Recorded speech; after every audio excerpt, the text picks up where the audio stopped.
আগামীকাল 5ই জুন তোমাদের কেমন যাবে, কালকের দিনটা তোমাদের কেমন যাবে, সমস্ত রাশিফলকেই বলছি। আগামী 5ই জুন তোমাদের কেমন যাবে আগামীকাল। 4 অফ কাপসের এনার্জি, 4 অফ ওয়ান্ডসের এনার্জি,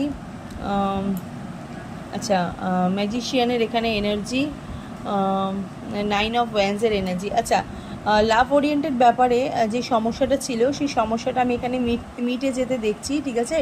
পার্টনারের সাথে মানে ইভিনিংয়ের পর থেকে পার্টনারের সাথে হয়তো সম্পর্কের একটু উন্নতি আমি দেখতে পাচ্ছি।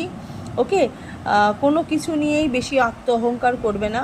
মানুষ যদি, তোমার পার্টনার যদি তোমাকে তার মনের কথা কিছু কালকের দিনে যদি বলে, তাহলে সেটা অবশ্যই তুমি শুনবে এবং তুমি তার মনের কথাটা বোঝার চেষ্টা করবে। কালকে না তোমাদের কিছু ম্যানিফেস্টেশন পূর্ণতা পাচ্ছে, ঠিক আছে, কিছু ম্যানিফেস্টেশন পূর্ণতা পাচ্ছে। আর্থিক অনুযায়ী তোমাদের কাজের কিন্তু এনার্জি বাড়ছে, কর্মের দিকে তোমাদের কিন্তু এনার্জি বাড়ছে।